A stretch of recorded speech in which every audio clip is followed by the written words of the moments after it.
Hey, I'm Melissa. And I'm Whitney. We started this true crime podcast over a glass of wine and quickly turned from true crime listeners into true crime advocates. So get comfy, pop a cork, and grab a glass because we have work to do.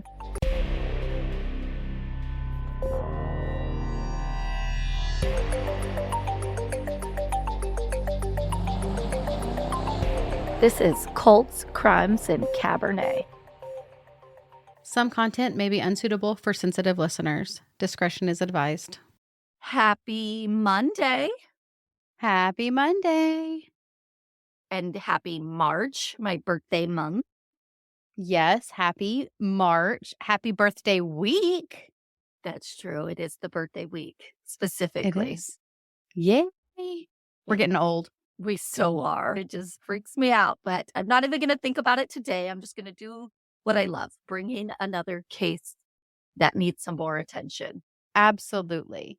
As far as announcements go, we don't have a lot. Get your CrimeCon UK tickets, but more importantly, we haven't asked for these in a while. If you could leave us a 5-star review and or constructive criticisms if you have them in the comments, that would be great. That puts us in front of other people who are like-minded individuals who are looking to seek justice for these cold cases. Exactly. Perfect. What wine you got? I have a wine called Fogland. It is a Merlot out of Washington State. It's 14.1% alcohol. Interesting. I feel like Washington State wines, they're pretty decent. After California, of course, for United States wine. Sure. I feel like every Washington wine we've had has been a little bit sweeter. I agree. I wonder if it had something to do with the excess rainfall or the type of grapes that they're able to grow up there. But this Merlot is delicious. Definitely would recommend. Awesome. Love it. All right. We will jump into my Minnesota case. St. Paul is the capital of Minnesota and has just over 300,000 residents. The area was inhabited by the Hopewell Native American tribe 2,000 years ago. And then eventually the Sioux tribes lived there as well. 6 burial grounds have been made into a park, and it's interestingly named Indian Mounds Park. And the oldest of these mounds was constructed 2,500 years ago. Oh, wow. I know, it was just crazy when I was reading this.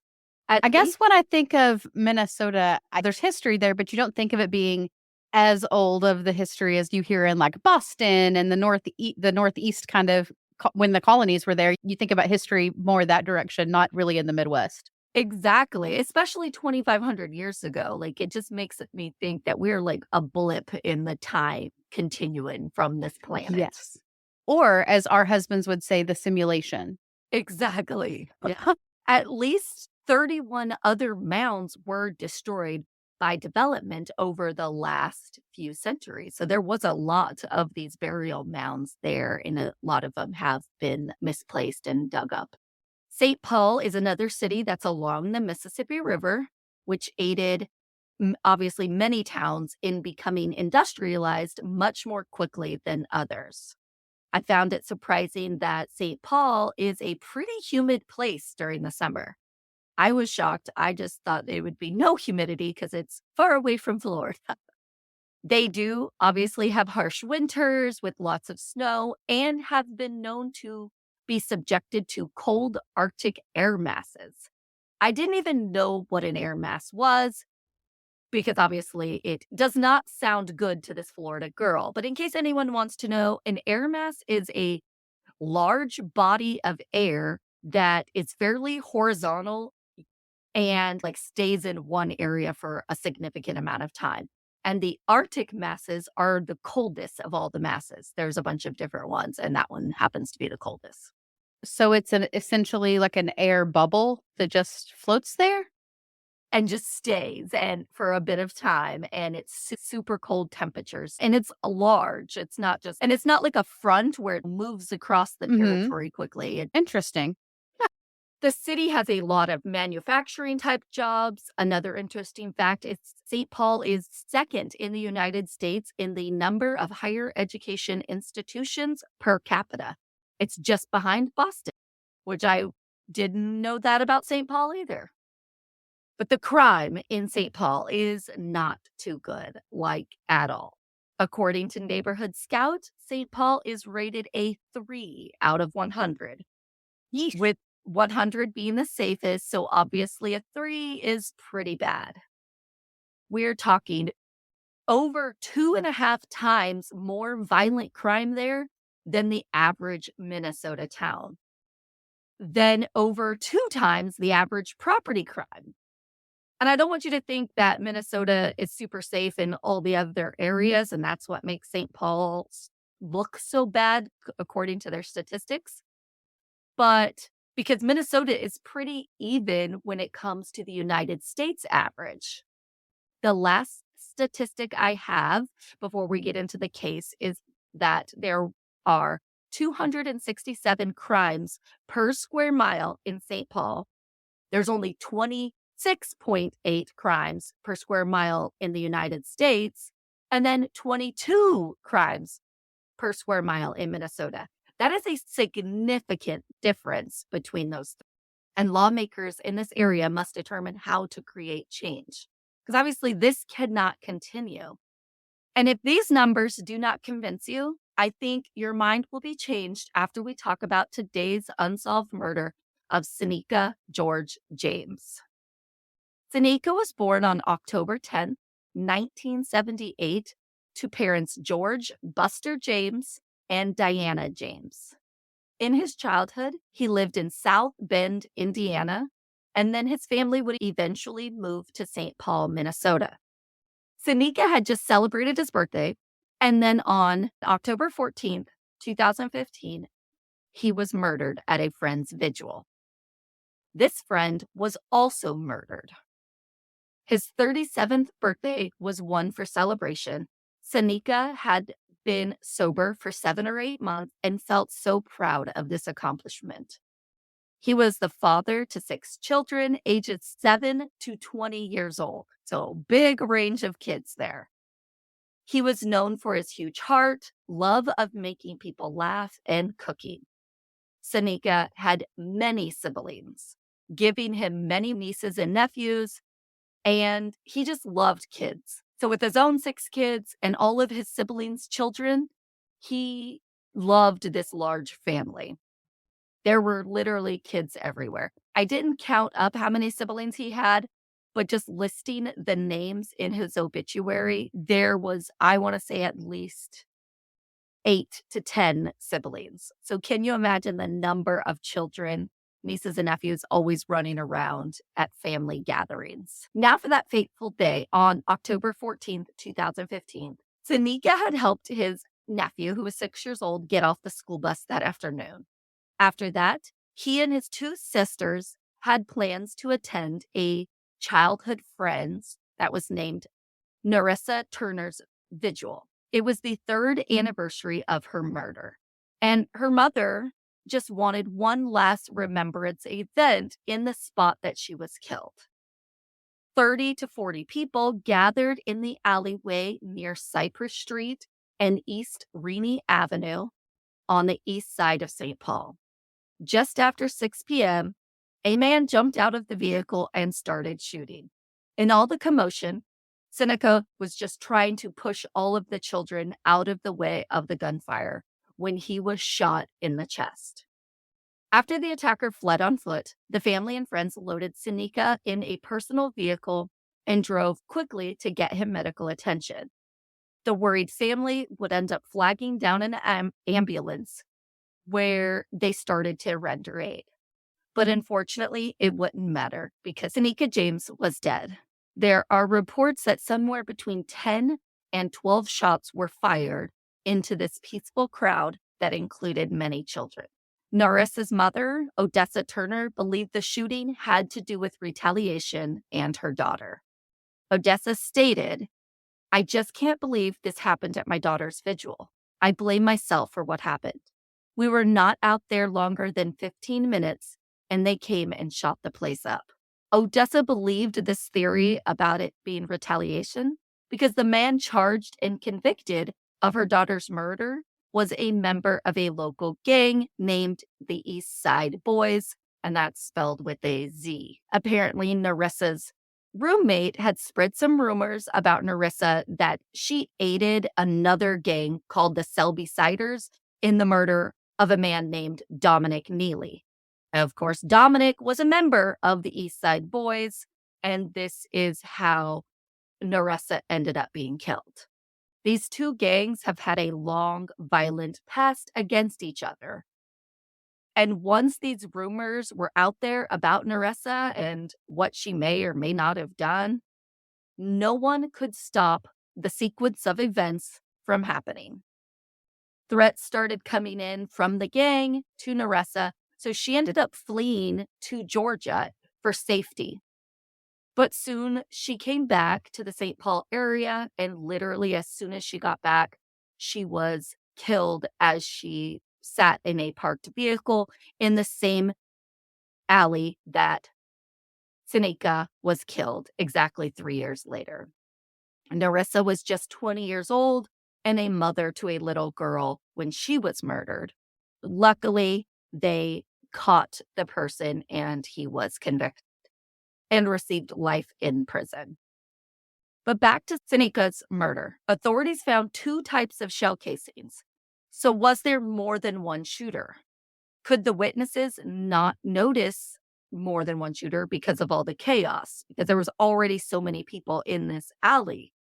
Or is it possible the killer used 2 different guns? One of Synika's sisters, Clarissa, stated, "This was a grown man that had nothing to do with this stuff. This is about kids being disrespectful and not having value for anyone's life." Of course, her brother is deeply missed. In the days after his murder, his mother stated people she had never met coming up to her and asking for a hug, giving their condolences for the loss of a great man with such a big heart. Many people believed that Synika was not the target that evening. And my question is, was there even a target? Or was this just a gang that was upset that one of their members was doing life in prison for Narissa's murder? So they wanted to take it out on the people that loved her. The community has had enough of the violence. And on Wednesday, October 21st of 2015, so this is less than a week after Synika's murder, about 75 residents turned out to call for peace and security in the East Side. In the East Side neighborhood where not only Synika was murdered, but 4 other people within that same month. So that's 5 murders in one neighborhood in 30 days. The community, Wow. absolutely so much gun and gang violence in this area. The community said enough is enough, and they started to protest to get better funding for police and more resources for parents to help keep their children off the streets. They wanted more after-school activities to keep their kids out of trouble and prevent them from joining these gangs. A few local mothers stated children in that area could get a gun with just a quick phone call. They are tired of seeing their kids shot and killed by other kids. The stpaul.gov website stated, "The St. Paul Police Gang Unit is dedicated to eliminating gang-related violence. Our strategies to combat gang violence include prevention, intervention, and apprehension. We are committed to working with community partners to create opportunities for young people. Our officers serve as educators, mentors, and coaches in our effort to make our neighborhood safer and improve the quality of life for our entire community." However, so that was before 2020, but in 2020, Ramsey County, which is the county that St. Paul is located in, they went ahead and decided to dissolve its gang task force because they did not see the desired results. So they decided to take those resources and put it somewhere else, which seems insane. If you have that large of a gang influence, I don't think dissolving it is the correct answer here. Yes. I listened to a few news reports that stated they were using Glock 19s that were equipped with a switch that turns the Glocks into a machine gun. I am just like, I don't know if this is some 3D printing kind of stuff or how that's possible. But yes, they're also wearing body armor. They're using lasers to get their targets better. Like, it is not the same kind of gang activity that was like back in the 80s and 90s. Yeah. At the beginning of the storytelling about how this older victim now, I immediately went to go to that story that I feel every town has had at some point in their life of this is an initiation weekend. Be on the lookout for drive-by shootings, things of those nature, because as part of initiation, sometimes it is to essentially bring a body. Exactly. Yeah. And originally, that's where my mind went until you had mentioned that perhaps this could be retaliation because of Narissa, because of that situation. Yes, exactly. And it's like retaliation just back and forth. They kill one of theirs, then the other one goes and kills one of theirs. And it's just lose for literally everyone involved. Then the innocent bystanders, like Synika, who was doing nothing but attending a childhood friend's vigil, that he cared for this girl very much, and she had been murdered 3 years ago. And can you imagine just all these kids running around when gunfire just breaks out? Yeah, I can't even. Nobody should have to live like that. Yeah. But after I was digging in more on the subject of this task force being dissolved, I learned that they're not giving up on gang violence, but they're just not classifying these people as gang members. So they're not being like keeping track of everyone that's in a gang. They just decided to take each crime and each person as an individual and determine the next step versus like, oh, this is a gang member. We need a whole separate team that's just going to work on these cases. It's for more of doing it, hey, we need to get guns off the street. Now that's the gun task force, and there was a murder. So now the detectives go in and solve the murder kind of thing. I personally think there probably needs to be a gun or a gang task force for the simple reason they do need those initiatives to prevent the gangs. And I think that is where the gang task force would be better than just dealing with the crimes after the fact. Thankfully, in 2022, Project Peace was implemented, and this came from the Office of Neighborhood Safety. They're the ones leading this. It is a new initiative focusing on deterring gun violence in the community through prevention, environmental design, accountability, community action, and enforcement. I did have questions about the whole environmental design. What does that mean? I'm not quite sure. I'm going to definitely look into it a bit more, but I'm thinking maybe, actually, I have no clue. Actually, I was like, maybe they're going to do something like creating more parks or areas. I don't know. So I just don't understand how creating more parks would, let's see. Environmental design is the process of addressing surrounding environmental parameters when devising plans, programs, policies, buildings, or products. It seeks to create spaces that will enhance the natural, social, culture, and physical environment of particular areas. Classical prudent design may have always considered environmental factors. However, the environmental movement beginning in the 1940s has made the concept more explicit. You're right. It can also refer to applied arts and sciences when dealing with a human design environment. These fields include architecture, geography, urban planning, landscape architecture, and interior design. The urban planning is where mine was going, like cleaning up the neighborhoods. I almost think of those community gardens, things around the neighborhood that the community could be happy about and bring values up. That kind of thing is what I'm thinking. And also providing access for the troubled youths to be doing things, more basketball courts, more free facilities to engage in better activities than gun violence. Exactly. Yeah. Walking trails, that kind of thing is where my mind's going. And part of this initiative was produced by the Boys and Girls Club of the area, Oh. which I thought was interesting because that Nice. Boys and Girls Club helps so much with these inner city problems, getting the kids off the street. I think it's an amazing thing. My husband went to Boys and Girls Club as a child. So did mine. They went together. Oh, yes, they did. Yeah. The mayor announced that they will be giving $10 million. This money came through the City of St. Paul American Rescue Plan. And the residents of Minnesota are starting to see some changes with these added resources. So yes, they're not necessarily calling it a gang task force, but they are essentially doing everything that a gang task force would do. Okay. There has been no arrest or honestly any leads in Synika's unsolved murder, which is absolutely insane. I'm sure most of these people that are involved are not talking for fear of retaliation yet again. But if you have any information and wish to remain anonymous, call Crime Stoppers of Minnesota hotline, and that number is 800-222-8477. Or you can go to crimestoppersmn.org and you can leave an anonymous tip there as well.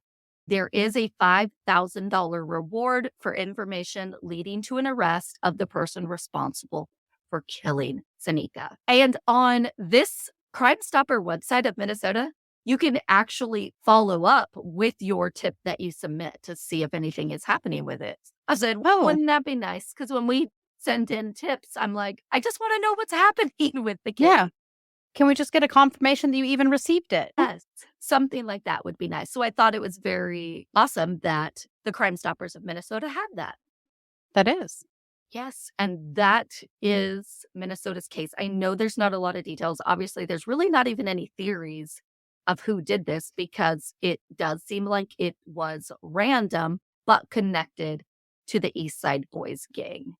And unfortunately, no one's going to turn on each other to just say, hey, I know who pulled the trigger. Yes, for now. But however, relationships will change in the future. And it's been, 8 years, almost 8 years, and they have nothing. But hopefully in the next year or two, changes will be made because of this new initiative that they started last year. I hope so. Just by listening to our content, you too are advocating for justice for these families. Thank you for making a difference in their lives as well. We want to share a few ways you can support us to continue our mission. You can become a Patreon subscriber for as little as $1 per month, or a simple rate and review on your favorite podcast platform helps us get in front of someone who may know something. We will continue traveling state by state, seeking justice, because we will be there, no matter where, no matter who.